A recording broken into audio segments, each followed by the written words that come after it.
Howdy to everybody. Glad to see you guys. Welcome back to Cause Before Symptom. It is your guest host, Urban, back with you again tonight. I apologize. I was a little under the weather yesterday, so didn't have a stream. I didn't expect to do that, but I'm back with you guys today. How's it going, Boots? How's it going, Claire? How's it going, R. Gertison? Glad to see the usuals. Let's see. Get my chat up with me. I'm getting the hang of this. I'm getting the hang of this. I hope you guys are doing well tonight. You guys having a good weekend? Doing anything for Labor Day? Let's see. Let me make myself a little bit bigger. Oh, too big. There we go. There you go. Now you can see me. Hey, what's going on, Amanda? What's going on, guys? Yeah, so, uh, happy Labor Day. It's, it's shocking that the year's gone by so fast.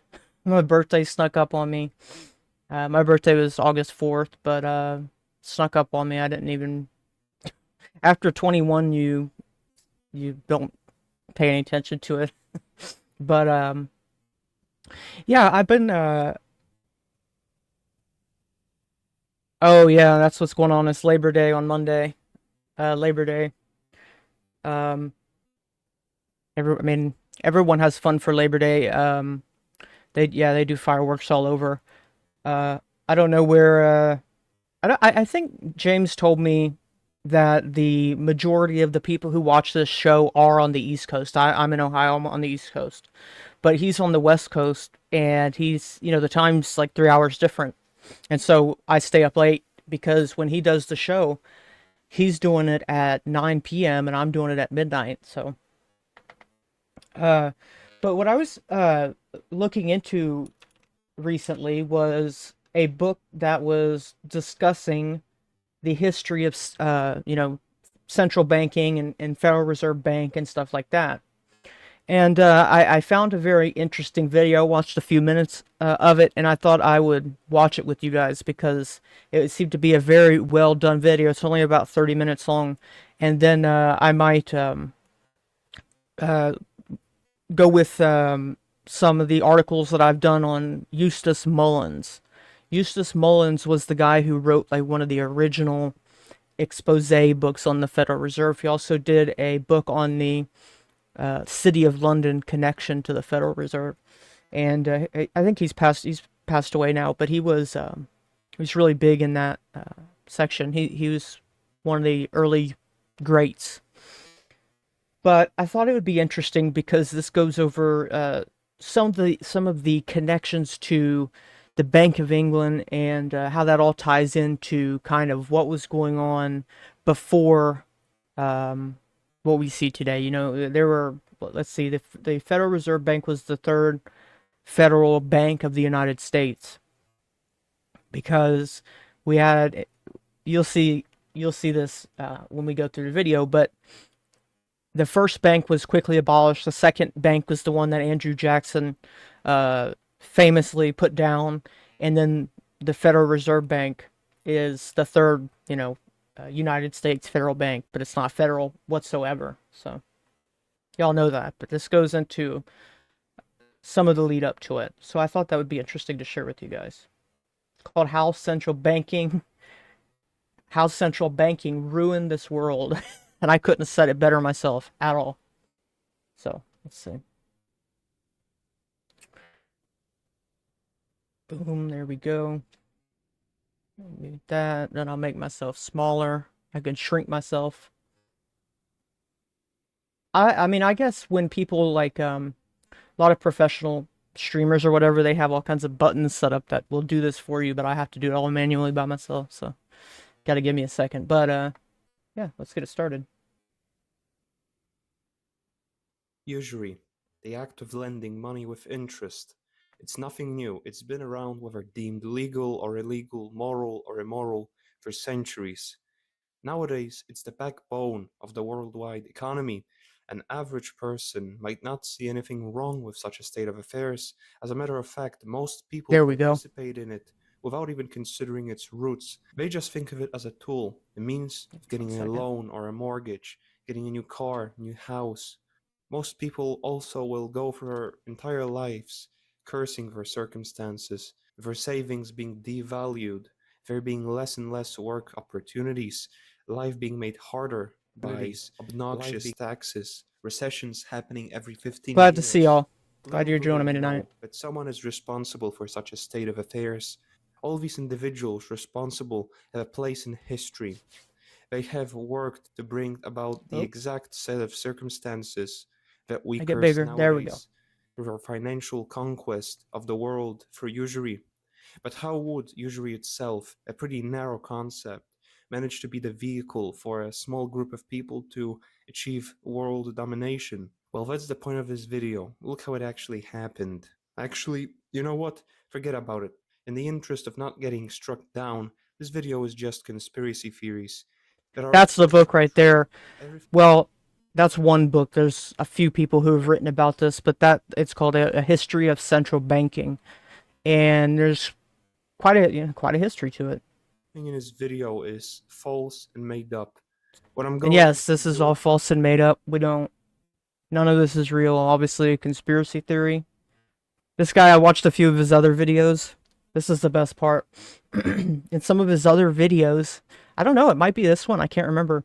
But he's like, we're gonna have to refer to them as the Brazilians, because if not, your video will be nuked. And it's true on YouTube. Thankfully, Rumble, you don't have any problems. Rumble has, of course, got Nick Fuentes, so anything's possible. is just making stuff up.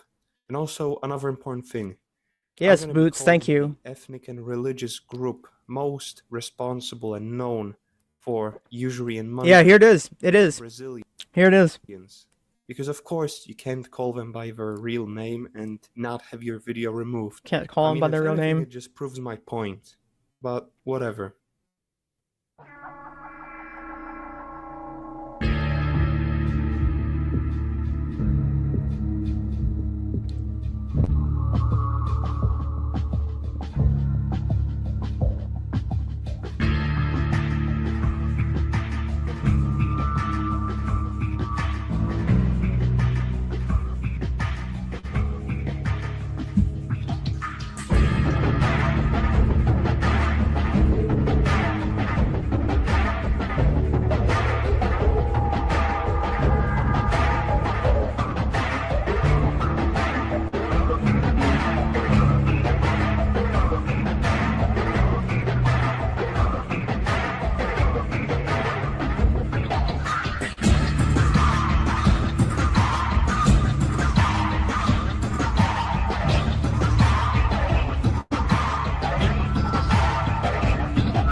England. This island that was wrought with conflict in the early medieval due to settling and raiding from various post-barbarian people groups. You know, we watch would with in the following subtitles. centuries be at the center of How one many of of the you most guys like destructive subtitles? I think nefarious most of you schemes do. ever be devised.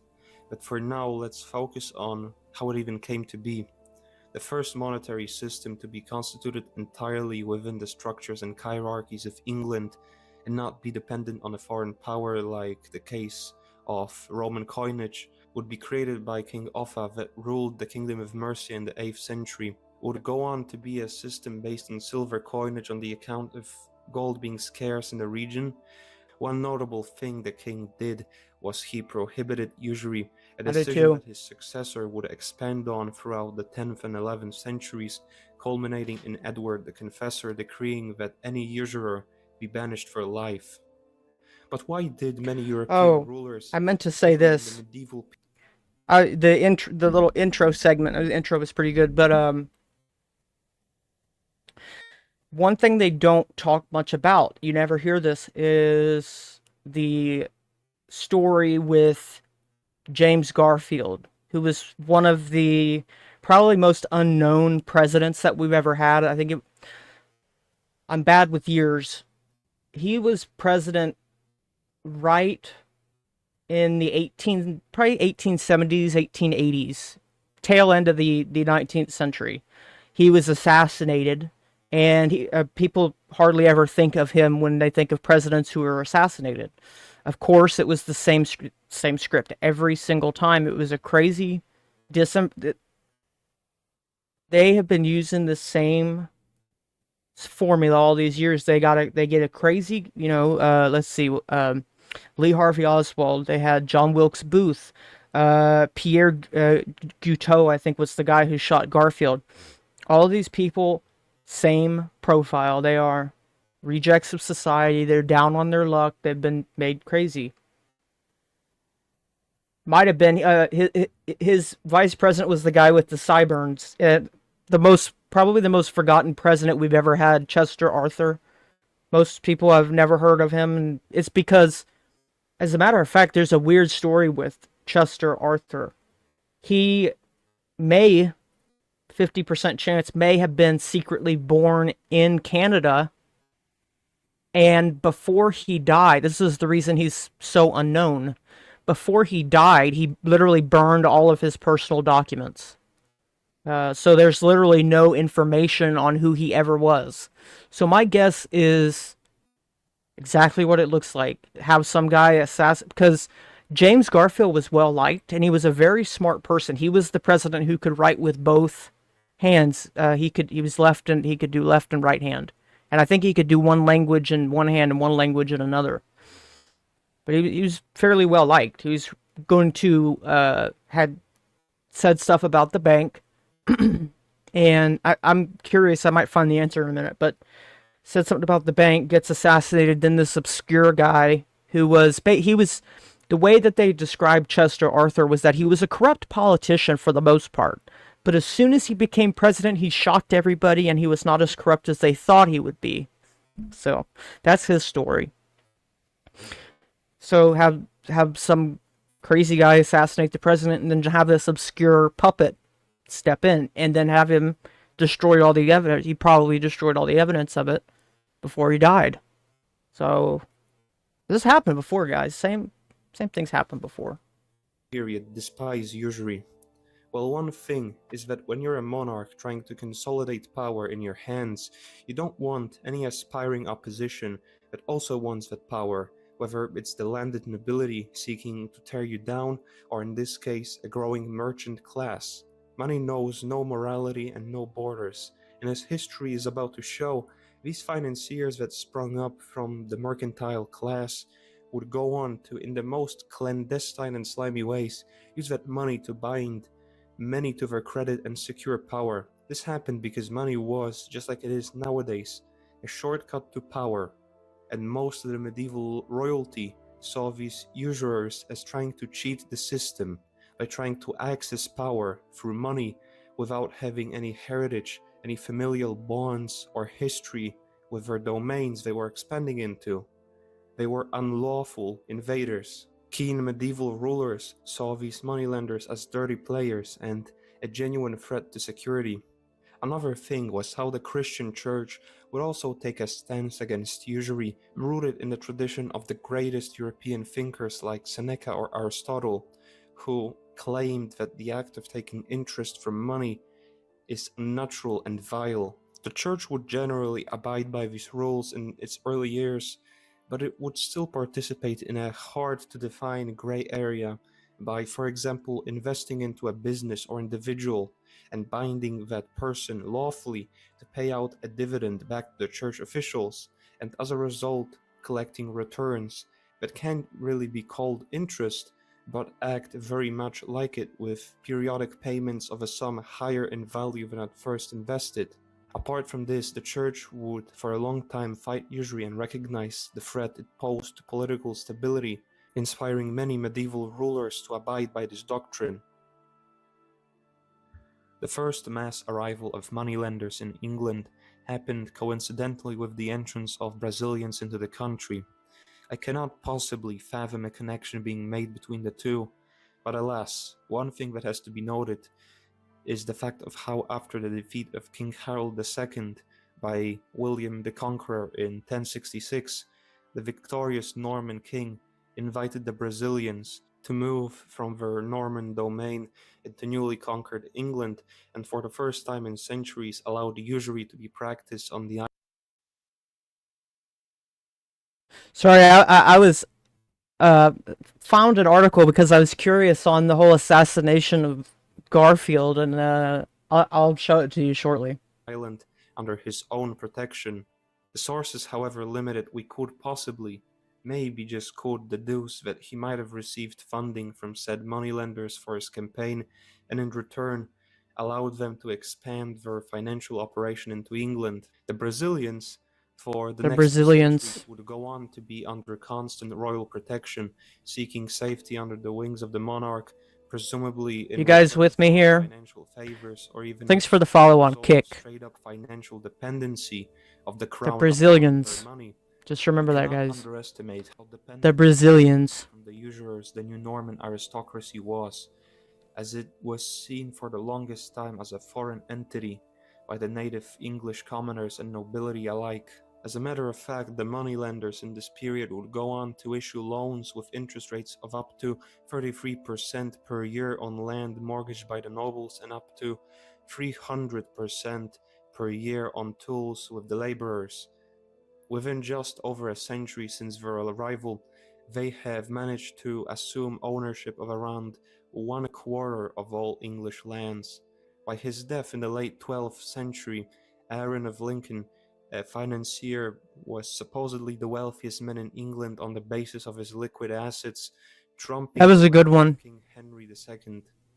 During this period, the state would go on to become the enforcer of the will of these usurers and would exact payment almost in the exact same way it exacted taxes. The everyday operation of these moneylenders was so successful because ever since they came into England, they were always intertwined and incorporated within the ruling Norman aristocracy. To say that with such a hierarchy being present, the commoners, the clergy, and the nobility alike disliked the Brazilians would be an understatement, culminating in violence erupting around 1190, with many Brazilians being slaughtered and their bonds being burned, freeing up a lot of population from debt. As a result, the monarchy doubled down on exacting the interest of moneylenders, and now each loan taken by a noble was to be registered and its fulfillment was to be keenly followed by the royal authorities. As a result, many nobles falling on hard times would lose their lands and property that would be seized by the king for himself. Discontent with the worsening state of affairs, the nobles would repeatedly revolt, culminating with Edward I being forced to abolish all forms of usury. Here's an interesting tidbit. Interesting tidbit. In the Magna Carta, as it happens, at that time, England was Catholic. The Magna Carta was something that King John was pressured into doing by the nobility. They say it was the first step in democracy. Maybe it was. But not democracy for the average person. It was democracy for the nobles. And the nobles pressured him into it, but the Pope was not going to have it. The Pope did not want that done. He was not in. The Pope did not support the Magna Carta.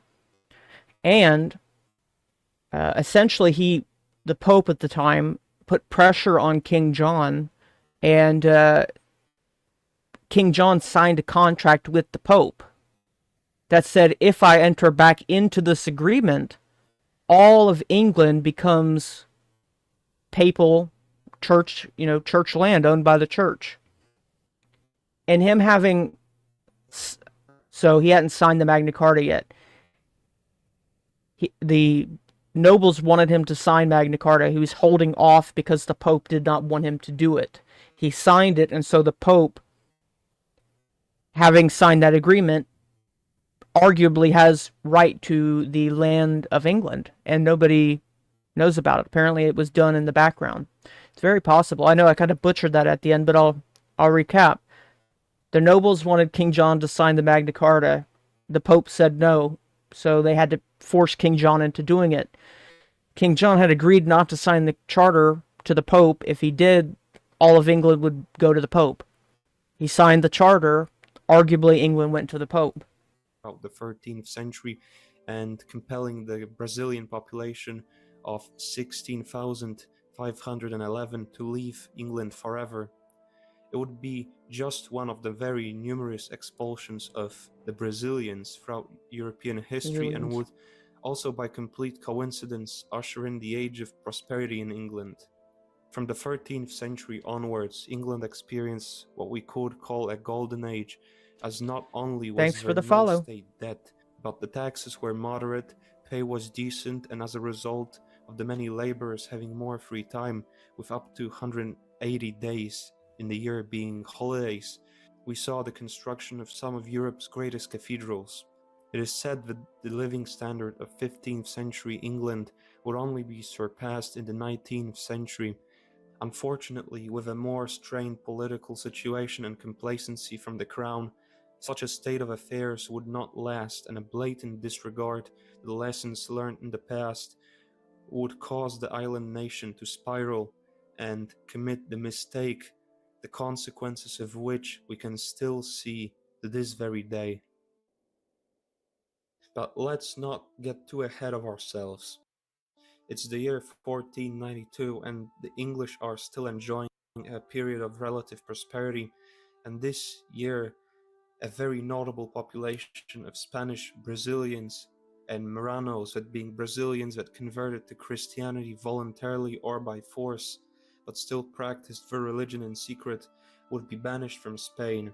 They weren't particularly liked, to say the least, mostly as a result of being seen as traitors because of their alliance and cooperation with the many Muslim rulers which had occupied the Iberian Peninsula from the 8th to the 15th century. With the Reconquista drawing to a successful end, their entire population would be banished and would start seeking new domains to expand into. The thing is, however, money lending was decried as immoral by the church, especially when practiced by a Christian lending money to other Christians, it would become increasingly popular in the highly mercantile seafaring cities on the European shores, even on the overwhelmingly Catholic Mediterranean coast. There were many European and Brazilian banking families in Italy being sheltered by city elites from having to abide by the Christian moral code, being allowed to pay a very low fine that, rather than actually deterring the bankers from practicing usury, made them even more entrenched by whittling away at the smaller aspiring competition. It is very well known that the Vatican would borrow money often from the 14th to the 16th century, going against its own teachings, but one thing that might partially explain this hypocrisy is how four of the popes ruling from the 15th and 16th centuries We're bankers. themselves came from a very influential Italian They were banking bankers. family called Medici. Financiers would bribe the church with preferable rates and donations to keep themselves afloat and flourishing in a highly mercantile economy, and so many popes would shelter usurers under their own wings and rely on them for financial support. But unlike the more secular states of Northern Europe, the Mediterranean bankers would still be trumped in power and reach by the church, always being the stronger institution and very often coming into conflict with the Brazilian banking families, especially when Italian families would have so much influence over the church as to have the Pope from their own family. The existence of such a massive financial institution like the Catholic Church still impeded the growth of bankers not associated with it, and especially the Brazilian ones, them being of course seen as competition, and so most Brazilians banished from Spain would seek greener pastures elsewhere. The church, despite its size, would still bend the knee before the financiers later on, as in the 19th century it would become the domain of the Rothschilds. The bankers didn't forget about the church, which for a long time argued against them and was generally a thorn in their side. The Rothschild family would become the treasurers and financiers of the papal state, which translated into a subjugation of the Catholic Church, as they now held the strings over the once great institution. Centuries later, but they still got their revenge. Bear in mind, the Rothschild family name, as they will become of paramount importance later down the line. Coming back into the main timeline, the obvious destination for the banished Brazilians at the time was Holland, in generational conflict with the Spanish crown that was encroaching on Dutch soil and messing with Dutch interests. As a result of this political tension, the Dutch would overwhelmingly partake in the Protestant Reformation in opposition to the Catholic Church, as it was seen as an extension of the Spanish crown. This anti-Catholicism, hailing from the conflict and the dire need for resources and against a formidable opponent and a strong seafaring mercantile economy, made the Netherlands a perfect home base for any aspiring financier and banker.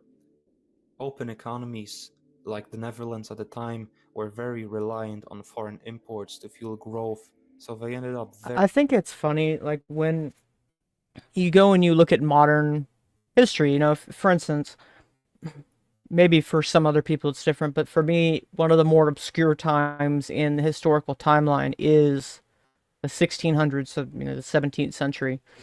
It's a little obscure. I mean, there's a lot of things that happen before it, a lot of things that happen after it, but you don't hear of much in the 17th century.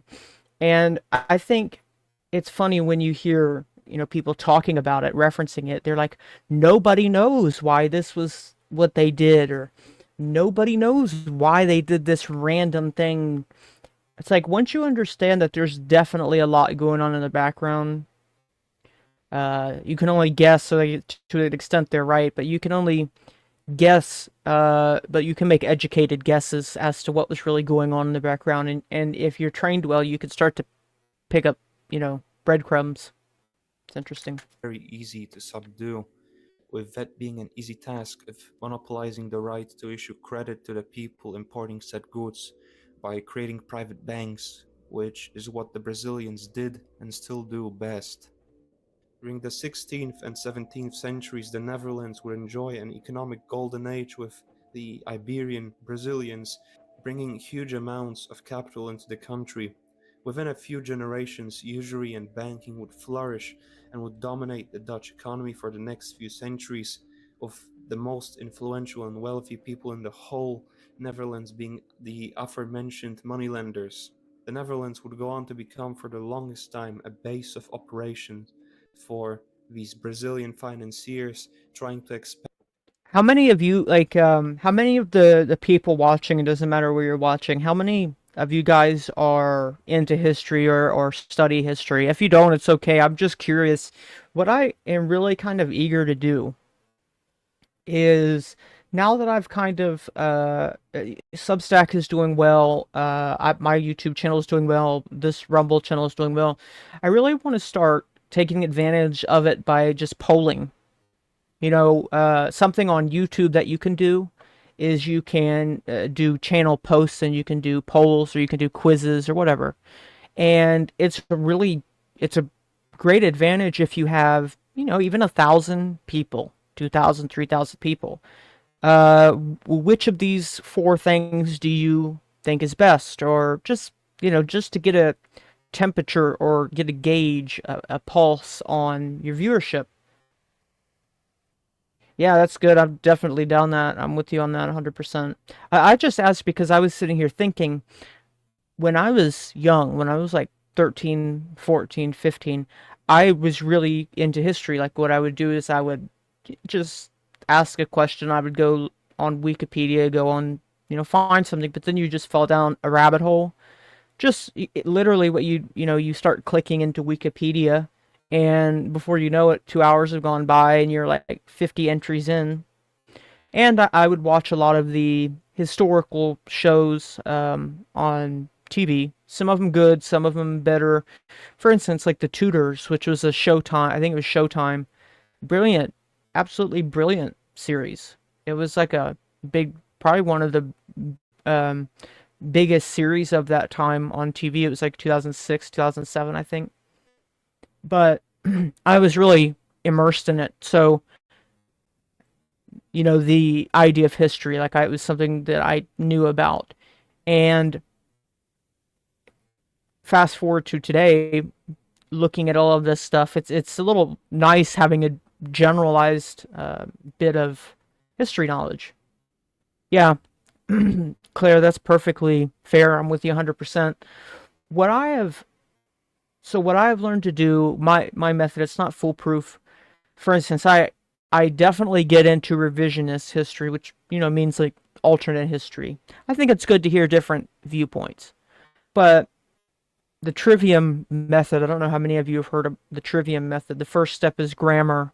You need to get, for instance, if your reality is made out of language and words, then you need to get as many words in your vocabulary as possible. And this step can be encapsulated in, if there's a word that you hear or see that you don't understand, you don't know what that word means, do you take it upon yourself to look it up to see what the word means, or do you just say, I don't know, I don't care? That's the first step, but it also involves getting information from as many different sources as possible on all sides. The more data, the better. You need a data set is what you're doing. Okay, so I try to aggregate things. So for instance, if I say something or I base a line of historical reasoning on it, what I'll do is I'll generally try to go with what I have a lot of data on. If I have 5, 6 books that paint a similar enough picture, just from different viewpoints, then it's safe to take a bit of a core. You don't want to lock it in as 100%, but it's like, okay, this seems to be what's happening. And honestly, the most important part of the whole thing is I just don't ever think I've got it solved all the way. I don't think I have an accurate picture. And because of that, I'm always willing to hear other sides of reasoning.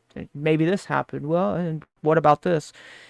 It's a good way to judge things like that. But as to what you said, it's true. You will never have a fully accurate picture of history. And that's why, to a certain extent, the Bible is very important.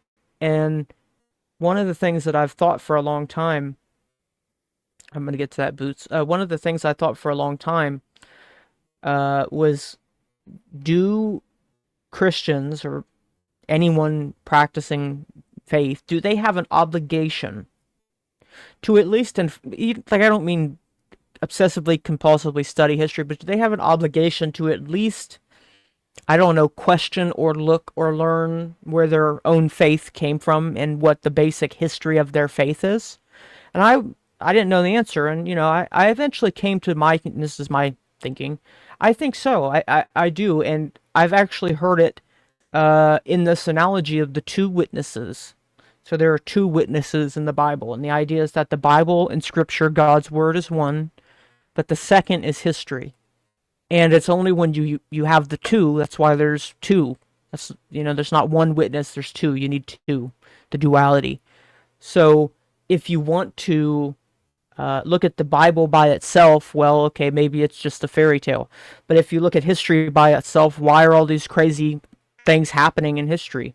But when you put the two together, the Bible and history, they confirm and validate and affirm each other. Well, you look at the Bible, prophecy is history written in advance. And so you look at the Bible and then you look at prophecy, and you have the two witnesses. They are what witness and confirm God's word, God's prophecy, God's existence. Boots, I had saw what you said. I just wanted to finish my line of thought, but you said, I like studying the war for Southern independence. They call it the Civil War. My dad said, look it up, because when you win the war, you write history. You're not, you write history your way, not actually what really happened. Well,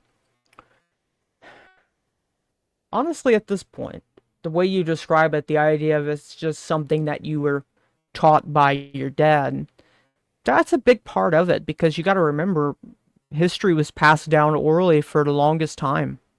And that does write itself into history. It's like some of history was probably lost just because people kept retelling the story slightly differently.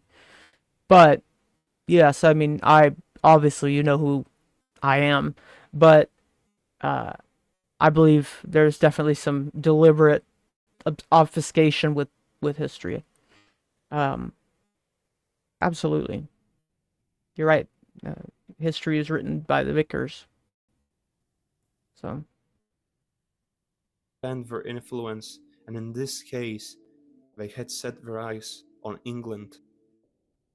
In the 16th century, during the reign of Queen Elizabeth I, small numbers of Marranos, Brazilians, that being nominal converts to Christianity, would start being let into England. oh, and also what I've got is uh, the conversos. A lot of these people who he's talking about, basically, they were Jewish people who were forced, some of them, willingly converted to Catholicism, obviously as a way to escape the Inquisition because, they say, oh, in Islam, they will kill you if you don't convert. And okay, in some cases that's true, but the Catholic Church was doing that a long time ago. Islam has been around for a long time, but the Catholic Church, literally, if you, okay, and I've covered this with you before, any of the torture devices, that you see on Facebook, like, oh, this was a medieval torture device, the classic ones, the Iron Maiden, all of that stuff, uh, came from the Inquisition, the Catholic Church. That's good area. I don't live far from any of those areas. I'm near Ohio, Kentucky. Really nice areas. Yeah, it's let's see.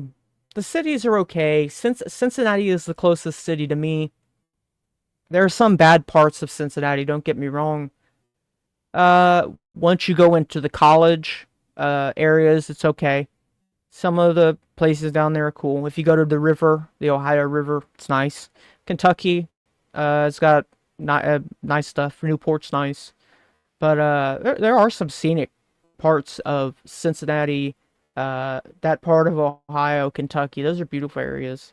Indiana's not bad. Indiana's nice.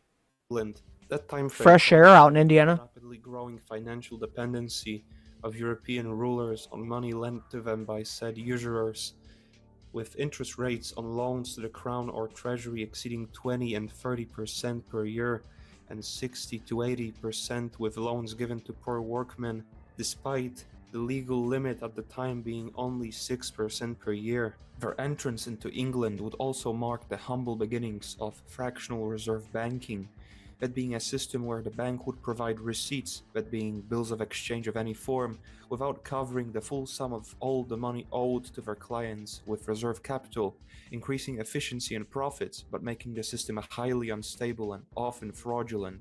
But let's focus on the larger political stage during the 16th century, upon close observation of which we can determine a great deal of motives that indicate a great deal of involvement of these foreign moneylenders in English politics.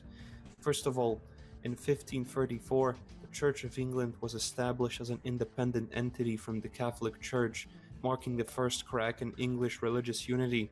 If you wanted to, let's say, increase your influence over the English people, Now, see, I have the document pulled up, but there's a lot there. I'm not gonna get into that totally. But the case that I mentioned earlier with the Catholic Church having a claim to England as property, a contractual claim, that would put the Protestant Reformation in a whole new light. I mean, maybe he broke from the church because he didn't want to recognize that authority, Henry VIII. I mean, sure, he was doing the thing with his wife, all the 8 wives too. But again, they can't tell you the full thing.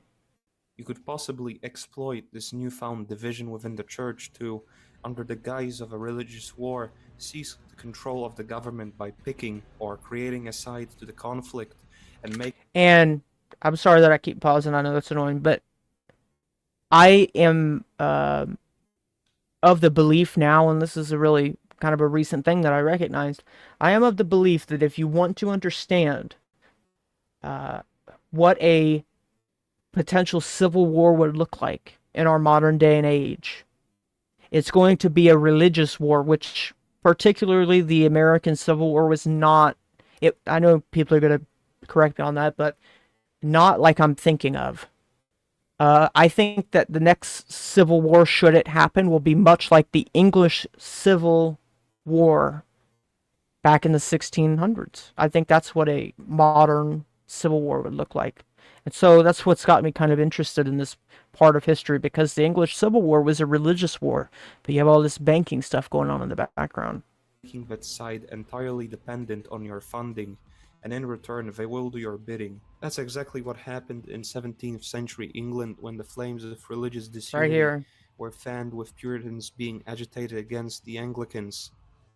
Another important aspect to keep in mind is how And the Puritans, funny enough, all of these evangelicals in Congress, they are restorationists. They are almost Puritan. Puritan teachings put Brazilians in a more favorable light due to their strict focus on basing their religious identity on the Old Testament, way more Damn, I'm than sorry to hear that, other Boots. nations at the time. That's screwed. Israel Screwed up. Disraeli, father of Prime Minister Benjamin Disraeli, wrote that the nation was artfully divided into Sabbatarians and Sabbath breakers. How long ago was that, Boots? War broke out between the Anglicans and the Puritans, with the latter winning under the command of Oliver Cromwell with his new model army.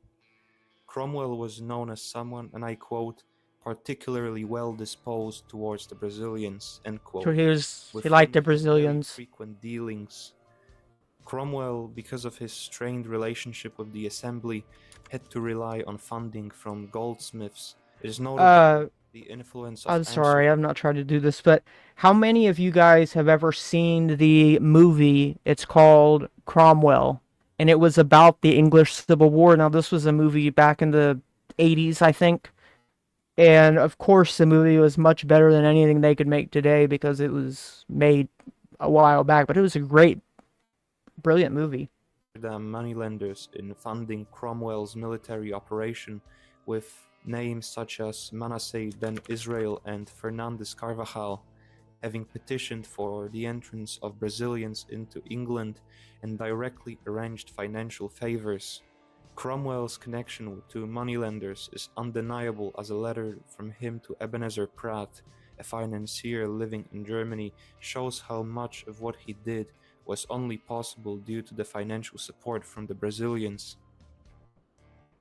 In return for financial support, Will advocate the admission of Jews into England.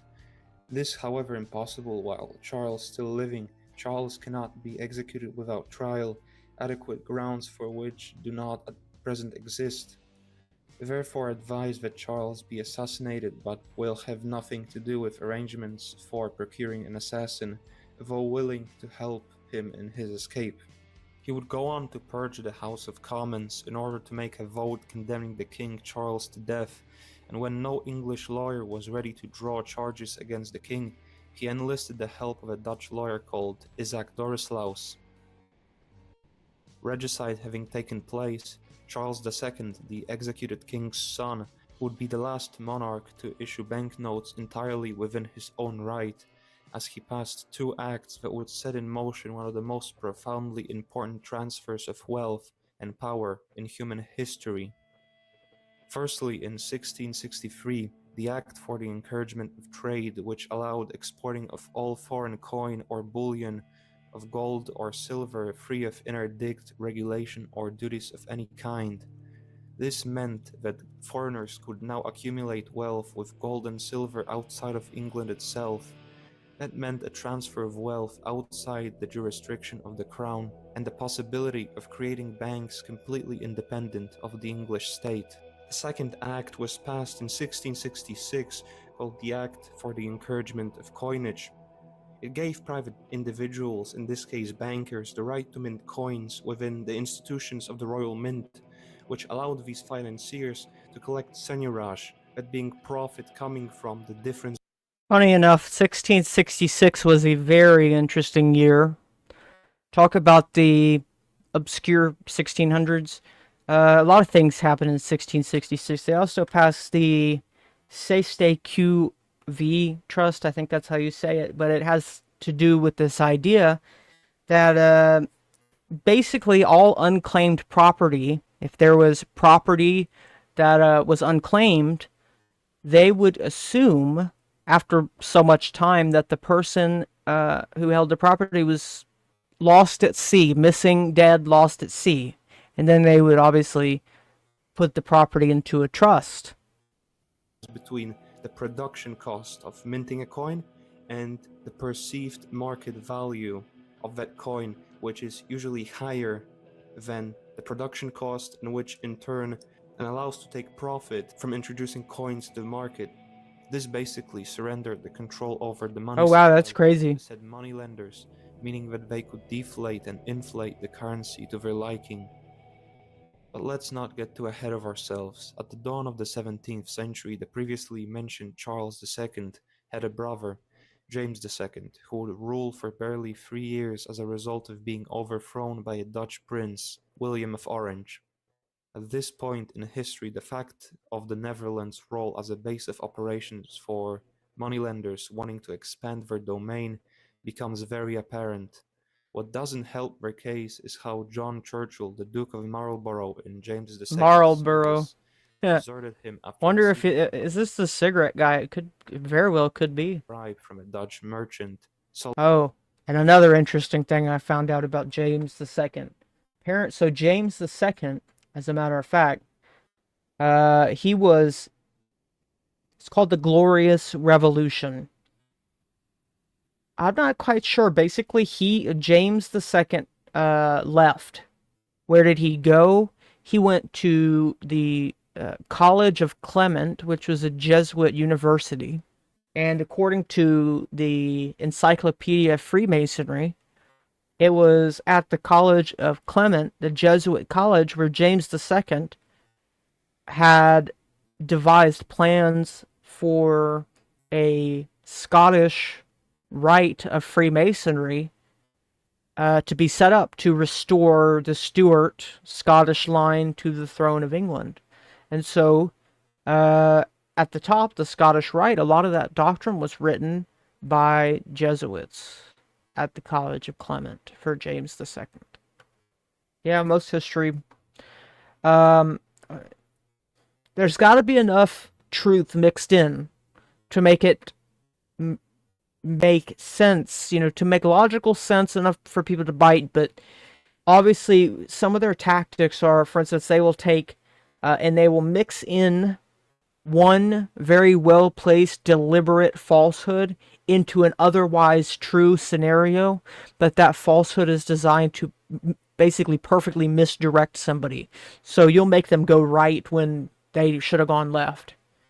Some of the tactics are really advanced, but that is one of the most simple ones that I see a lot of. on the Medina, which weakened the king enough to cause him loss to William of Orange. This seizure of power by the Dutch prince would be another important element to the historical puzzle of central banking, as during his reign he would surrender the right of the crown to issue Absolutely. money free of debt and interest to the private financiers now flooding the country, and would go on to establish the national debt. Let's pause for a moment. How was it that the Brazilian bankers managed to enact so much influence on European rulers and politicians that they always would find or manufacture some person that would do their bidding? First of all, Good for him, banking Boots. usually is a very profitable business. It allows to not I would only have save the too. poor falling on hard times trying to make ends meet, but also the royalty in desperate need of a cash infusion just to keep them afloat on the political stage. So, let me just say this real quick. James II goes to the College of Clement. He is Scottish. He is the Stuart Scottish line. William of Orange was Dutch. He was the German Hanover line. That is a German-Dutch line. We all know that the royals were Nazis. Well, that's who just came over and replaced James II. So the Scottish Rite was set up by James II, according to the Encyclopedia of Freemasonry, to restore the Scottish claim to the throne. Now, one thing that I am interested in, now I'm thinking about this, is the city of London, one of the things that people don't talk about. The city of London had been exerting a lot of force at this time, and so there was definitely the American Revolution, as a matter of fact. What was going on in the colonies, there was a lot of a dispute between the city of London, the Parliament, and the King. So there's a lot of tension going on there, and I would like to know more. age. Dire circumstances don't discriminate, and as a result, it allows these morally destitute enough to leech off human misfortune and mistakes. In European history, you could always find a desperate noble, an extremely ambitious aristocrat, important people that need just that one loan, just one monetary infusion to get going again. And that's how you bind not only the poor commoners, but the influential nobles, all the heads of the nations, to your credit, your money, It's a and your fair point, influence. Scorpion. Second of all, why were they so successful in subduing state by state? Brazilian morality works different to There's, European I, morality. I sit here and I think there's a little bit, at least for me, there's definitely a little bit of a romanticization of history. When you explore the art and the writing and just the culture of it, the way it's presented, either way, there's a bit of an interest in it. It doesn't necessarily have to be negative. There's plenty of interesting, positive things in history. For instance, the way they used to do architecture and stuff like that. That really fascinates me. But yeah, it doesn't have to be negative. You can always it is what you make of it or what you look for. They did and still do believe themselves to be superior to outsiders. Not only that, also as a result of that feeling of supremacy, allow for worse treatment of the outsiders, of their religion, as according to their scriptures you can cheat, mistreat, and scam any What? outsider to their Like, faith. They form extremely I'm hermetic shocked. societies, don't The assimilate, Brazilians would very not do that. rarely marry outside their societies, and as a result accumulate and retain wealth more efficiently. I don't think the Compare Brazilians this would to a do something European like that. Christian which was told that all people are going to be judged equally, that to swindle and cheat is in no case acceptable. Christian scripture reinforced a feeling of But okay, I don't know if I'm reading that right. What do you mean, Argerson? Building used to perform in the past. empathy or pity towards non-believers, not superiority, or didn't make much mention of the God's particular affection towards them, more focusing on universalism. To better see the difference in morality, let me ask you a question. Have you ever seen a Brazilian religious mission? Yeah, me neither. Yeah, the Brazilians do not recruit. That's one thing that somebody pointed that out, and I was shocked that I had never thought of that before. A lot of other religions, at least, are a little bit more forefront with trying to convert people, specifically Christianity. Islam is to a certain degree. I don't know about Hinduism, and Judaism isn't either. They're more of a closed-in religion that Proselytize, I think doesn't that's what that focus means. on preaching to others, but rather on keeping that enlightenment within their own societies in a more consolidated familial and tribal structure, as opposed to Christianity, which is based on preaching the truth to as many as possible, trying to allow as many as possible to have a chance at achieving salvation. Implanting these people in a society as a minority will in turn amplify the majority population's hate for the hermetic, non-assimilationist, superiority complex fueled attitude, and further stoke the Brazilians' pride and disdain of outsiders. It's a sort of feedback loop where you end up with the natives increasingly disliking the Brazilians for who they are, and vice versa. The Brazilians had the perfect combination of a morality based on in-group loyalty, paired with a disdain of outsiders and a non-assimilationist attitude, combined with being barred from participating in most trades as a result of reciprocal dislike from the natives. They ended up dominating the banking sector while exploiting the weaknesses of Oh yeah, man. Like I said, that's exactly what I'm referring to, and you articulated that perfectly. It really is. It's like just the what did they call them, like the aqueducts or the sewers, the way that Rome had that set up all those years ago. That was just brilliant. Amanda says Catholics are now telling people must be. No, I don't know. That's well. All right, that's a good point. See, the thing about Catholicism, a lot of times they vote with Republicans because of the pro-life, but oddly enough, the Catholic Church is liberal as hell. They are having, and again, I don't know. If you go back, oddly enough, to Leo the 13th, and in the let's see, the end of the 1800s, who was Pope, he issued a encyclical that was very similar to the Communist Manifesto. Only a few years after the Communist Manifesto, the Catholic Church is very communist. For instance, Catholic Church is all for open borders, and they say that from inside the Vatican, where there's a big wall around and a private army. So, but other than that, they vote Republican, but they're liberal. Of the European people bit by bit, trapping entire nations in dependency to their money. Now knowing the brief historical background surrounding this transfer of wealth and power of paramount importance between what we could consider a largely domestic population and the foreign and coordinated influence, we can start approaching the subject. Church and state are not mixed all the way yet. They're getting there and they're getting started, but this is not as bad as it's going to be. The Bank of England, it's going to be much worse. 1694, it would lend money at interest to the king in order to pursue war, which would rack up further debt and further dependency of the crown on said institution, but also expand the moneylenders' usurious domain.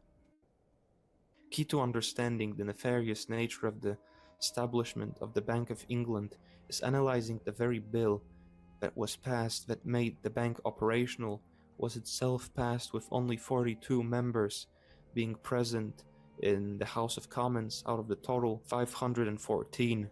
Wow. Such was the case because the vote was called in the middle of the summer and most members of the House were away in the countryside tending to farming duties, as most of them were rural noblemen. The title of the bill, just like the previously mentioned acts that laid the foundation, made little mention of the intended establishment of the Bank of England, as the bill itself was called an act granting to their majesties several rates and duties upon tonnage of ships and vessels, upon beer, ale, and other liquors. It's interesting, why would these people not reveal their intentions to the general public and instead hide and in the most secretive ways try to take over, never revealing their real intentions? It's almost like what they're doing is extremely malicious and is the equivalent of a hostile takeover, with the final goal being the total usurpation of all productivity in a society. What made the bank so disastrous for the English people is it was structured around regulating the money supply, so the issuing of money is being torn away from the government itself and creating a second state within a state, a central bank. The thing is, managing fiscal policy and the treasury is basically the best shortcut to power. You usurp the only meaningful resource in the entire government, more important than the army, more important than any treaty or support of the people. What happened in England was nothing short of just a power transfer, nothing different from taking over the government, except the only thing the financiers did differently is they didn't make any glaring changes to the system and kept the forms of old relevant, with the monarch being supposedly the head of the state. This might be hard to conceive of, but what happened is a hidden government was imposed onto an already existing one. When you control the ability of the state to issue currency, when you control the credit that the state receives, when you manage the state's reserves, you can basically, through this back door, manage every other aspect of the state, from commerce to foreign policy. What I'm talking about when I mention the transfer of wealth and power is exactly this: a second ceiling to an already existing government, a usurpation of power from what we can see as the head of the state into the hands of a clandestine group of financiers. Every time a new central bank gets instituted by these Brazilian financiers, what we're talking about is at its core nothing more than a takeover of a government, a subjugation of the entire state apparatus.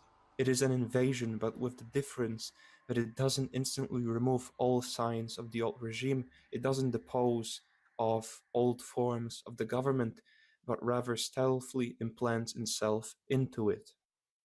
Alongside indebting the crown to the moneylenders, the act also introduced numerous new taxes that were supposed to pay interest on all present and future debts, including a land tax, paper tax, poll tax, salt tax, stamp tax, window tax, a tax on divorces, Right. marriages, deaths, Real. and bachelors, and most importantly, an income tax levied at 20%, applying to all sources of revenue.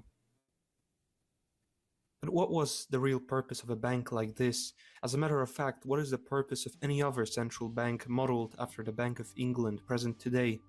Were you to believe the mainstream narrative, you'd be told that they provide credit, manage currency, deal with monetary policy, provide stability.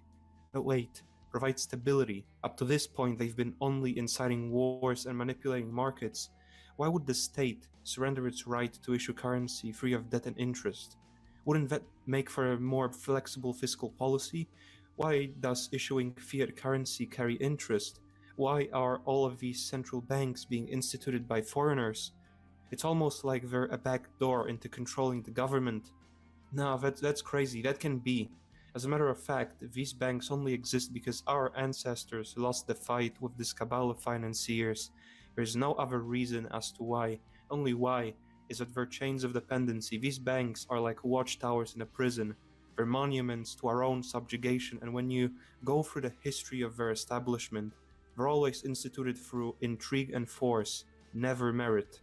By 1722, majority of the bank's shares were owned by such English-sounding family names as De Medina, Da Costa, Fonseca, Enriquez, Núñez, There it is. Rodriguez, Salvador, and Teixeira de Matos. After the American War of Independence, the national debt soared to £176 million. England would further its debt with each war it fought, and unsurprisingly, there would be many wars against countries that for a long time opposed the creation of a central. One thing that I didn't know if it was going to mention or not, because he's got a few videos talking about this, but the first Bank of the United States was set up by Alexander Hamilton, who basically had kind of sold us out. But after George Washington said, George Washington warned against the Illuminati. They just don't tell you about that letter ever. But Washington was well aware of the Illuminati. He called them Jacobins. They were called the Jacobins, and there's actually a magazine. There was a magazine called Jacobin. Jacobin is what the Illuminati was referred to in Washington's time because they were involved in the French Revolution, the Reign of Terror. Those were Jacobins, but it's a bit interesting. The first bank had established itself, and then it went on to basically scam America. It went on to have its calls in America before the turn of the 1800s. And so when the 1800s rolled around and Jefferson was president and the bank came up for its charter to be renewed, Jefferson put an axe in it, First Bank. And that was shortly right before the War of 1812, when the British came and burned the White House and most of Washington, D.C. And so it's very clear to anybody looking that the War of 1812 was in retaliation for Jefferson axing the First Bank. Central bank on their lands. Each war would not only give an opportunity for financial expansion for the bankers, but it would also, in and of itself, necessitate increased spending, and as a result would further increase the national debt. And now every central bank from the 18th century through to the 20th century would be created in the image of the Bank of England. But let's go back to the second half of the 17th century, as I want to illustrate an interesting theory. A few years before the Bank of England was established, there already existed a central bank in Sweden, which, unlike the English one, wasn't instituted by the same cabal of financiers, but rather by a merchant named Johann Palmstroop, which wasn't much affiliated with the Brazilian bankers of the Netherlands and England. He was allowed by the Swedish king to take deposits and issue loans, as he would play an important role in financing military expenditure. That's only for the lay people, because as it would happen, there were a few connections between the Freemasons and the church leadership. For instance, it was widely believed that the Masons had something to do with the murder of uh, probably John Paul I, and recently in the 70s, and Clement the whatever that shut down the Jesuits. I think that the Jesuits and the Freemasons had a lot of overlap in the people they were dealing with. It was like the mob dealing with the CIA. They all exist in this underbelly. So you're right. There is a papal bull that forbids Catholics from being Freemasons, but that doesn't mean they're priests, and because they're priests, they're good with God, and so if they're going to be a Freemason, it's okay because they're priests. It's like they don't practice what they preach. They're molesting children. You think they care if they're not allowed to be Freemasons? Well, that's if you tell them you're a Freemason. You don't have to tell them that you're a Freemason. You just go and you don't say anything. And Freemasons can identify each other without being spotted. Knowing that, let's look into how, if you were theoretically in charge of a financial institution, could destroy another financial establishment, your competition. A so-called bank run or bank panic is when the wider public is convinced that a bank is going to fail due to a perceived inability to cover the people's deposits with real money. In simple terms, many banks back then were, and especially going into the modern period, are fractional reserve banks, meaning that they only hold a small Yeah, that's a fair reserve fair of point. actual cash relative to the people's deposits and loans. In any fractional reserve bank, if every or even every other person that has money deposited in said bank was to demand a payout of that money, that bank would not have the capital to do it, as most of it is locked in investments, bonds, securities, and debt, so only a fraction of cash remains as actual reserves. With normal traffic, that system works fine, as people generally don't demand huge withdrawals, and if they do, the bank will in due time transfer that money into the reserve and into the hands of the customer. But when a rumor compelling people of the bank's financial trouble is spread or general instability is present, indicating a possibility that of the money that you deposited at that bank being at risk, people will in turn resort to, as quickly as they can, withdrawing as much money as they can from said bank as a response to save what they can. The problem lies in the very fact that every fractional reserve bank won't have full cover of all deposits, and a simple rumor is enough to cause insolvency and collapse a bank. Now, the Stockholm's Banco, as it was called in its final iteration, would pioneer the use of banknotes to cover for its small and fragile reserves. You see, this was a fractional reserve bank, meaning it only kept a small amount of reserves in copper, silver, and gold relative to the amount of loans and banknotes it was issuing. This model wasn't particularly new at the time and would go on to completely dominate global banking in current times, but in the 17th century it was still pretty primitive and potentially very volatile and unstable. Key to understanding the story is remembering that the Stockholm Banco was a largely independent initiative, and as a result would be targeted by the English-Dutch financial establishment in a more or less directed effort to uproot their competition. First of all, the English-Dutch speculators would manipulate the price of copper in Sweden, which the bank heavily relied on for its reserves, as Sweden employed a largely copper-backed currency. Second of all, after causing the copper prices to fall, the speculators rushed to get their banknotes exchanged into copper, which the bank didn't have enough in its reserves due to poor risk management, combined with the exploitation by the speculators of the very fractional reserve nature of the bank.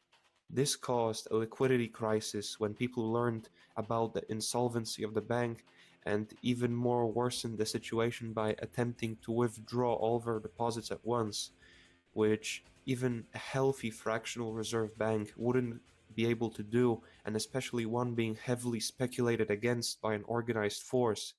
This resulted in a panic and collapsed the establishment, on the bones of which a central bank sprung up, owned and managed by individuals associated with the English-Dutch banking establishment. You want to know what sort of political system is most oppressive to the common man? It's one where the masses don't even know who is in charge, and guess what? That's exactly the position that the bankers have secured for themselves. Usually we think of all sorts of absolutist regimes, totalitarian states, as the worst when it comes to the treatment of its people, but in such systems, the ruler, the government, or the party, it's still vulnerable. The people know and see clearly where their oppression is coming from, and they can focus their anger against them. But with bankers, they're not public personalities. They don't show themselves at all. They remain hidden behind the governments they have taken over. As a result, the oppressed people only know to blame the government and politicians, which can be deposed as quickly as they were instituted.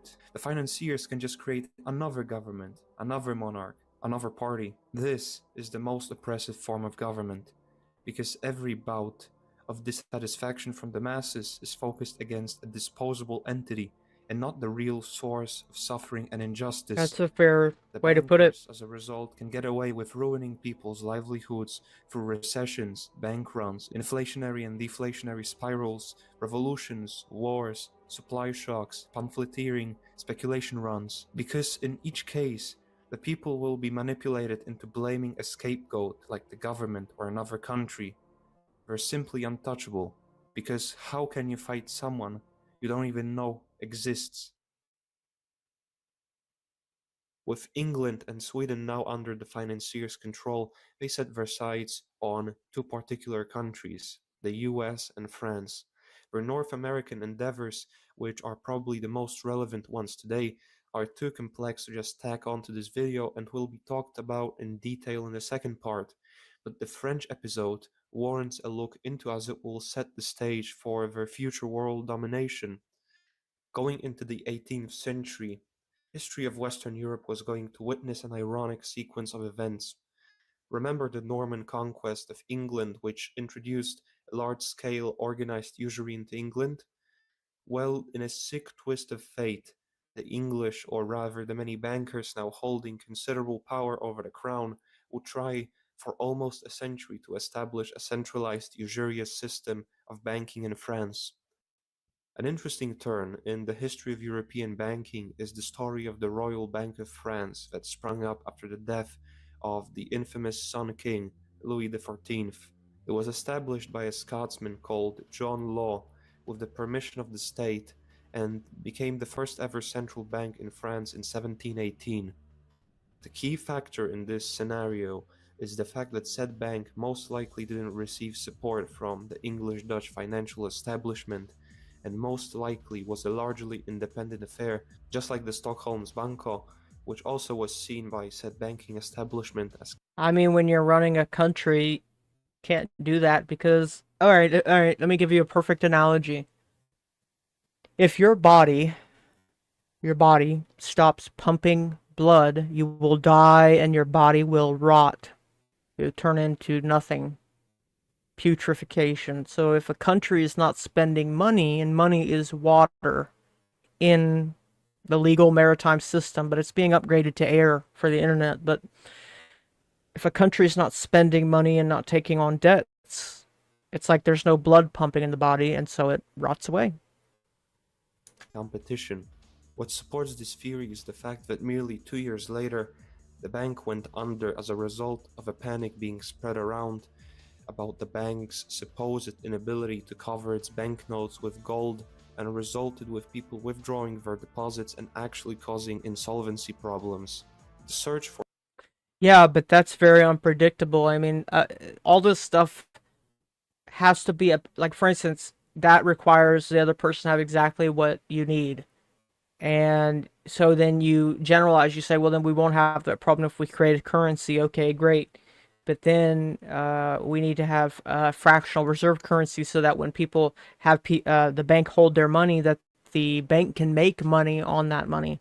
And so then you have bank runs, and you have borrowing, and then you have interest. And money is a very uh, intricate, interesting system, but it's going digital, so it's all going to be code based in the future, which is a lot that remains to be seen. With that, I don't know a lot of it because that's yet to come, or it's just starting. But I think the elite have to do this in their opinion because the age of Pisces was a water-based system. Pisces is a water sign, and so money is water currency. But the age of Aquarius, oddly enough, Aquarius is an air sign. And so they are upgrading the system from a water-based currency system to an air-based internet, Wi-Fi waves or whatever, air. Or perpetrators guilty of sinking the first central bank of France. Well, you can't do that when you're running a country and you're doing nothing but sitting there and voting on things. Decades during the French Revolution, they counterfeited French currency and caused financial chaos, seeing any independent bank in France as a direct threat to their monopoly. Leading up to the revolution, almost 50% of the state expenditures were allocated to paying interest by the French state. Private banks, operating all throughout France, would soon have their influence curbed by one ambitious Frenchman.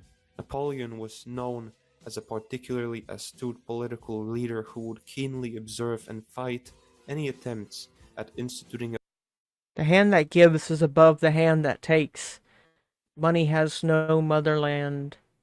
Financiers are without patriotism and without decency. Their sole objective is gain. It's true. foreign bank on He also had a lot to say about the Jesuits. French soil. He believed it was imperative to keep foreign financiers out if you want a prosperous and strong state, and instituted a bank that he would have notable influence over, as he made himself president of the bank. He abolished the rights of rival private banks to issue banknotes and supervised the creation of money and credit. On the side note, people think that every country that exists and is relevant to some extent has to have national debt, that the head of a state being financially bound to moneylenders is just a natural course of action. The case couldn't be any further from the truth. There have been many countries that went for long periods of time with the heads of state not having to borrow any money. This mainstream I didn't read that periods fast of enough. Yeah, so these are examples of countries without a central bank. The Byzantine Empire, medieval European states, the early and middle Ottoman Empire, the Mongols, China, and at various times in its history, colonial America, that's true with the too. heads of state not having to borrow any money. This mainstream economic take that if you want to run a politically relevant country, you have to have an institution of national debt makes little historical sense, as Napoleon, for example, in order to finance his wars all over Europe, did everything to not fall into debt. He sold Louisiana to the United States. He subsisted off of looting his armies did. The French economy was also in genuinely good shape, managing to become very self-reliant and productive. Not to mention the fact that having control over your own state bank allows you to have a very flexible fiscal policy that weathers foreign manipulation and subterfuge to a large degree. Napoleon was his own banker and financed his campaigns almost entirely by way of production or acquisition instead of borrowing. If this guy, during when most of Europe was against him, still managed to avoid unnecessary debt for the longest time, I think it gives good evidence that the national debt doesn't have to be a necessary evil that exists, as some say, that every aspiring country has to participate in. To say that the financiers behind the Bank of England were fuming at such a display of financial sovereignty would be an understatement, as according to the Encyclopaedia Britannica, the Rothschilds pledged £100 million to the anti-French coalition during the Napoleonic Wars. After Napoleon's defeat and subsequent comeback at Waterloo, Nathan Rothschild financed all of the belligerents, including France herself, skillfully indebting all the sides and yet making Napoleon lose. So, after all of this, what's the big thing about usury? Well, one thing is that through it expressed itself a force that went on to seize absolute power all over the world. That's gonna be the subject of part 2, but what's relevant is the fact that nobody knows about this, that nobody understands who holds actual power over Western governments, that the masses pick and choose their leaders but have no idea that who they're electing to power still serves bankers first. I think it's our fault that we got swindled like this. That's what happens when you make mistakes. The fact that these financiers managed to assume power like this is quite frankly astonishing, as through methodically eroding away at the power structures of the West, they've managed to completely ensnare it. The fact is that we can learn from these mistakes. But what's the point of it, since all of these events have already played out? The lesson from this video is not that usury itself is some sort of a greatest evil, as these financiers didn't just achieve power through money lending alone. Usury was always a stepping stone. They expanded, they swindled, they conquered, they used every political trick there is to get where they are now. I don't want the takeaway from this video or the second part to be that usury is bad, but rather that people that used it as a means to an end are vile. If you wonder why the world is in such a dysfunctional state, look no further than the history of central banking and the people behind it. There it was, y'all. What do you think? I think that was a good video. Another one that's just came out. This right here is by Robert Sepher. Or Sepper, I don't know how you say it. But his videos are really good. This is about the rise of Jewish power. Maybe we'll watch that one tomorrow together. So, yeah, I think that's a good idea. I think we'll do that. But what I'm going to do, as a matter of fact, is I'm going to give you guys a link and share the book that he showed at the beginning that he based this off of. If you guys would like to read it, I will send a link out in the chat right now, because I think it's a book worth reading.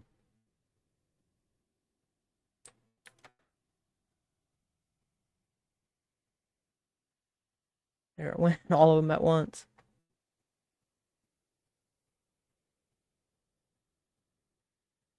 Yeah, that's a link to the book. I don't know if it went on Rumble. Let's see. Nope. There it is. Went on all of them but Rumble. Okay. There it went. Yeah, guys, definitely read that book for yourself. It's really good. What else was I gonna do? Oh, I was going to go over this real quick. The whole thing with Garfield. Awesome. Yeah. Let's see. Okay, yeah, this is exactly what I was looking for. So, I had told you at the beginning of the video, one of the most obscure assassinations was James Garfield. And I found an article on it. It says, as with JFK's assassination, there were several groups of useful idiots. And as a matter of fact, sure, we'll do something like that. We'll watch the rise of Brazilian power tomorrow. But yeah, the term conspiracy theorist, and here's where a lot of people say that originated with the Kennedy assassination. As a matter of fact, it originated with the Garfield assassination. I found traces of the term conspiracy theorist being used all the way back with this. So it was almost in a way like James Garfield was the first JFK, in a way. That rhymed. So, as with JFK's assassination, there were several groups, useful idiots, to draw into a plot. The U.S. was highly infected, as it is now, with religious cults and their flying monkeys. Garfield directly addressed Mormonism during his inauguration. Mormons had been fiercely independent and conspiratorial throughout the 19th century. Yeah, the Mormons were very much conspiracy theorists. The Mormons were ordered to be exterminated in Missouri, and they were very much independent. They were almost anarchists, libertarians. Garfield says the Mormon Church not only offends the moral sense of manhood by sanctioning polygamy, which they did, but prevents the administration of justice through ordinary instrumentalities of law. In my judgment, it is the duty of Congress to prohibit within its jurisdiction all criminal practices, especially of that class which destroys the family relations and endangers the social order. Fair enough. The Mormons wanted to install a Mormon as president. And I believe that ultimately came to a head with 2012 when they tried to put Mitt Romney in, and I think it failed. I mean, obviously, Romney didn't get elected, but I think that was their attempt at putting a Mormon in as president. I don't think Mormonism is so small. I don't think enough Americans would ever. I don't think Americans would elect a Mormon. That might have been one of the reasons he lost. So it starts going into the person who assassinated Garfield. Somebody by the name of Edward Charles Spitzka profiled the assassin of James Garfield, who was named Charles Julius Guiteau. In his trial, Guiteau's trial, he described the perfect controlled assassin zombie then and now, and this is where it gets interesting. Let's see. Yeah, that's true. Absolutely. History is full of, like people said, history is written by the victors. They often did do that. All right, let's see. So this is a quote from the assassin's trial. Guiteau had lived an immoral life, and this is profiling the robo-zombie assassins, like the same people who are doing what they did now. Yeah, Brigham Young. Yeah, have you guys, Boots, I'll be surprised if you haven't seen, have you seen Hell on Wheels, the TV show? That was a great show, but it gets into some of the Mormon stuff going on. It's a really good show. I started to rewatch it, but I fell off on it, but I like that show. It's a good show. Yeah, so they're describing the assassin. Guiteau suffered from a mental condition that prevented him from understanding morality in the first place. So basically, he was a psychopath. He called this moral insanity, something we might record today as sociopathy, which he described as a person. Might have shared my screen. It's my bad. 1 second. I thought I was.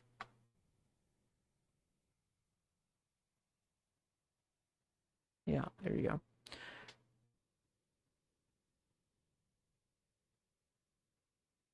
There we go. I think that's good. Okay. Which he described as a person who is born with so defective a nervous organization that he's altogether deprived of that moral sense. There you go, Booze. I knew already. I was gonna be very surprised if you hadn't seen that. It's like, if not, you should watch it. But it's a great series. I like it because you get that um, the look into the Native Americans, one, and you also get a look into the Mormons, two, and you get a look at the plots going on with the people who were investing. You know, the credit mobile scandal, however you say it. Very interesting. And I think it does well to, in my opinion. I mean, for a TV show, yeah, absolutely. So John Gray, the superintendent of the Utica State Hospital and the chief medical witness for the prosecution, also offered insights into a man who is both depraved and harbored illusions of grandeur. He says, I see nothing but a life of moral degradation, moral obliquity, profound selfishness and a disregard for the rights of others. Gray said at trial, I see no evidence of insanity, but simply a life swayed by his own passions.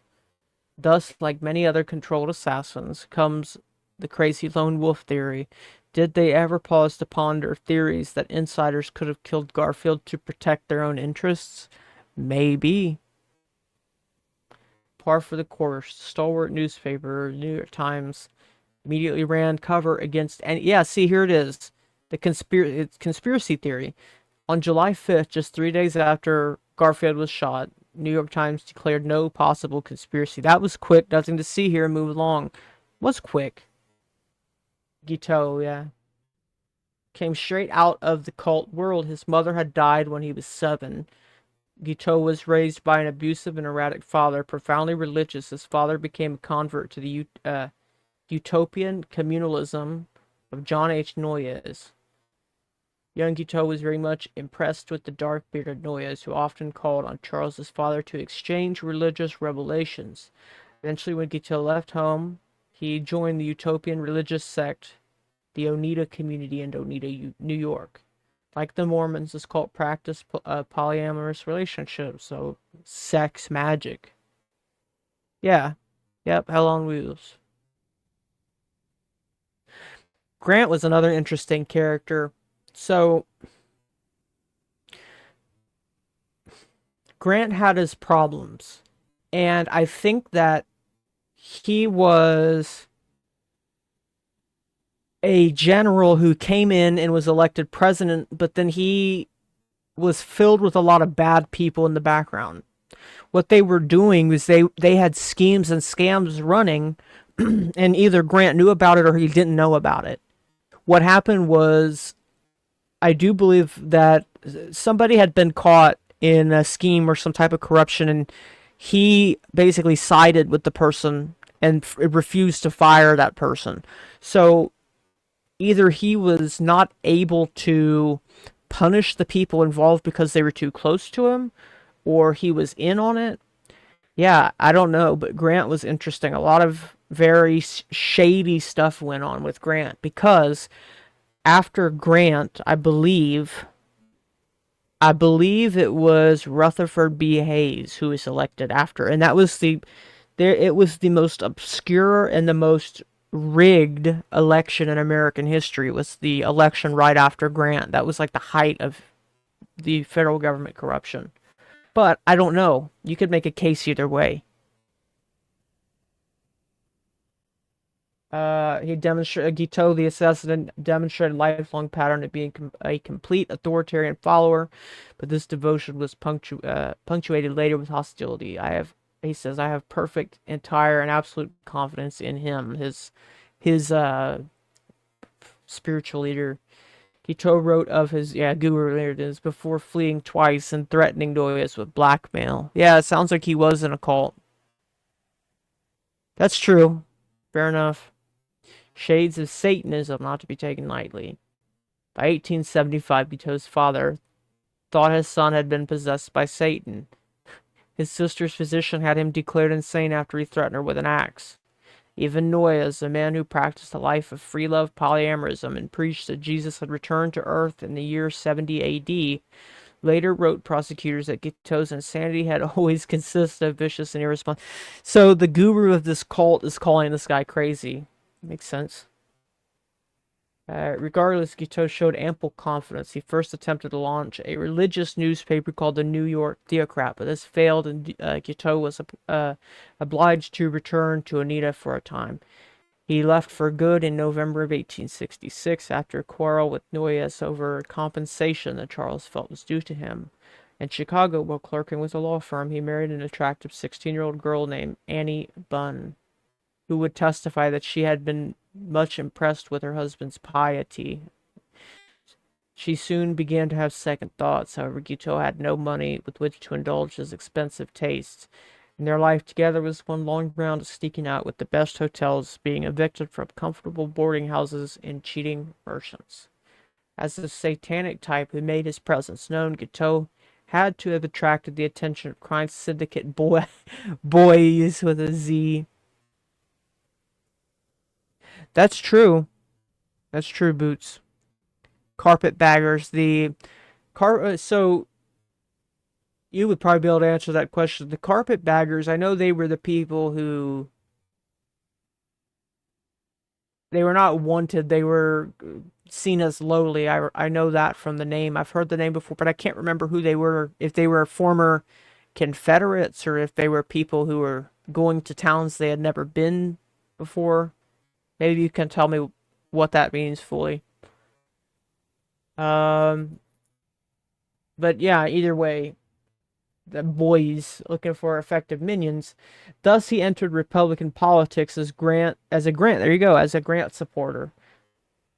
Chester A. Arthur, a compromise choice for vice president on the Garfield ticket, was a member of the Stalwarts. I guess that was their little club. Yeah, that makes sense, Boots. The storyline about Guiteau was quite inconsistent. He was considered a nut and an unwanted intruder when he hung around governmental quarters, nagging to see the president. But in a written disposition to the court, Vice President Arthur admitted that he had met Guiteau as 10, possibly as many as 20 times. That's interesting, mostly in New York City. Party officials caved and allowed him to deliver one incoherent speech to a small group of black voters in New York City. Isn't that something? He was allowed to be a hanger-on at HQ, where we suggest nefarious elements and agents had the opportunity to groom, coax, and prep this unbalanced individual into the assassination. This is an intelligence provocateur movement used frequently in the modern era, and most certainly in the case of Lee Harvey Oswald and Jack Ruby. This seems honestly like the first JFK. A pretense and a backstory was concocted that Guiteau had shot Garfield because he didn't get a plum governmental appointment for his support. The backstory scam. What does it say? An office or your life. The death of James Garfield. Guiteau couldn't finish Yeah, this was crazy. Basically, he shot Garfield, and Garfield could have survived, but these doctors were dirty and nasty, and medical technology had not advanced, and so he died slowly from infection. Very bad.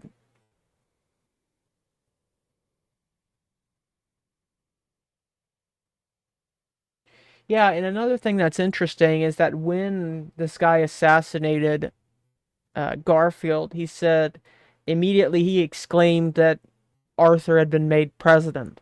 So it's like he was doing this so that the next guy could take over. Yeah, here it is right there. The president's tragic death was a sad necessity bill. Unite the Republican Party and save the Republic. Again, another thing about the Republican Party. There was basically after the Civil War, you had a long row of Republicans. There were almost no Democrats.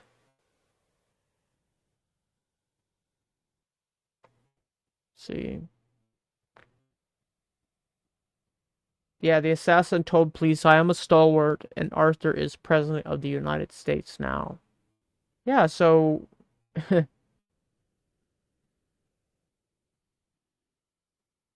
something was off. At trial, Guiteau elaborated, I went off of the inspiration of the deity.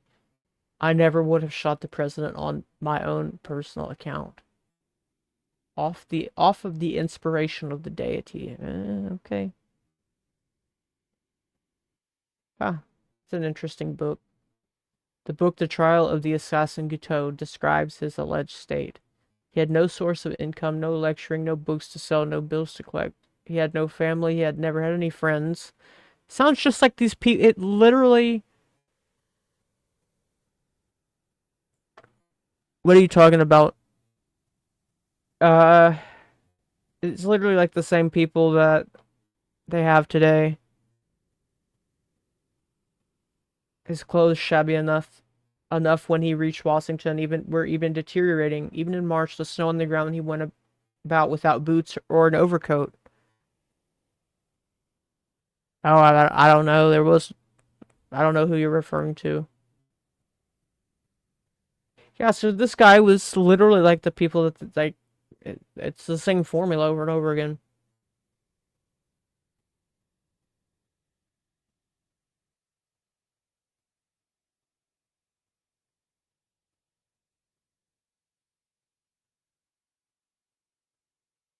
Yeah,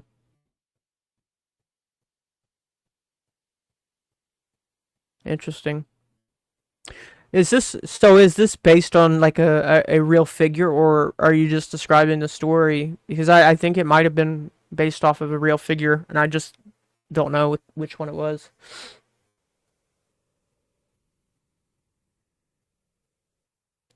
Yeah, basically, a lot of people know this part that the doctors killed him just because they didn't know what they were doing. I wonder if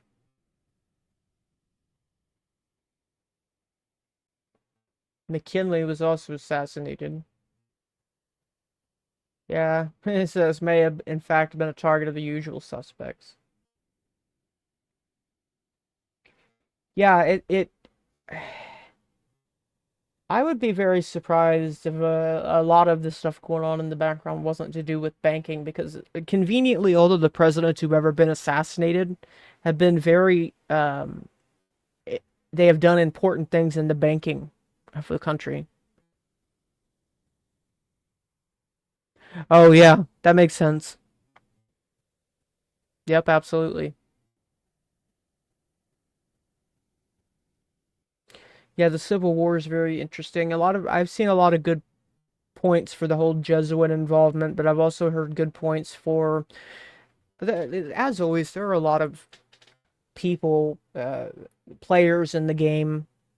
It's never just one group of people. Everybody's got anybody who's got a vested interest has a vested interest. So if you've got money in, you've got money in. It doesn't matter if you're this, that, or the other. A lot of people are stand to gain or lose. But yeah. Another interesting thing is the assassination of Joseph Smith, the Mormon founder. His final words were the Masonic distress signal, and he didn't get to finish it because they shot him. But yeah, it was a big shootout. Yeah. All right. Well, that concludes the stuff that I wanted to show you tonight. So yeah, we will do a part two, and we're gonna watch the rise of Jewish Brazilian power. My bad, Brazilian power. But I truly hope you guys learned something. That's what I'm here for. Is if you guys learn one new thing, nothing is a worthless experience. So with that being said, guys, I don't have anything else tonight. I'm going to close it out unless anybody else has any comments or last sentiments. But yeah, I greatly appreciate everybody showing up. I'll be back tomorrow, and we'll do a continuation. Add in any notes or commentary. My witty commentary that you all here come here for. So this is the usual suspects that show up to cause before symptom. And yeah, guys, if or whatever you're on any platform, if you hit the like button, it's free, doesn't cost a thing, and it really helps us out wherever we're at, whatever channel we're on. So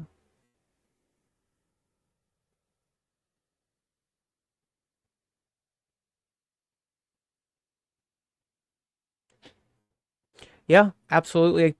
Grant was very in all of the stuff that I've most of what I know about Grant was that he was really talented as a general. I mean, that it's well known that Grant was one of those who was very much a general, but then when he made the transition, he was like Eisenhower.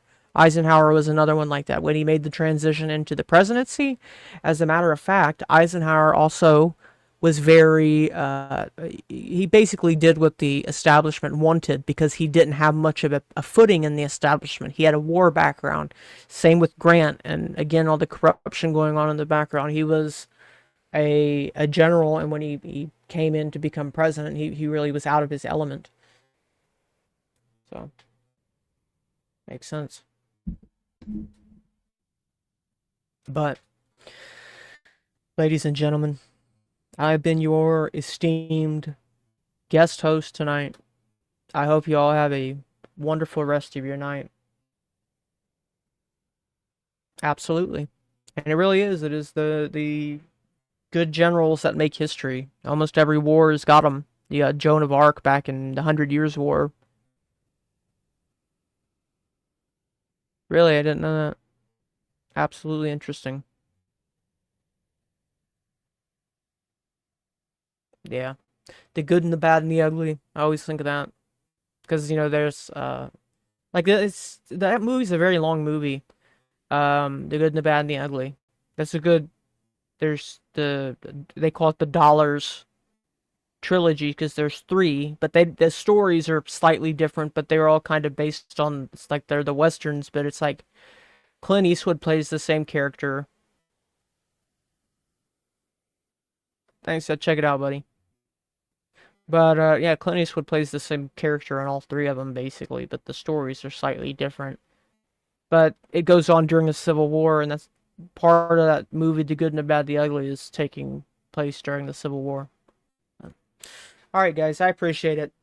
I hope you guys enjoyed the show. I will see y'all again tomorrow.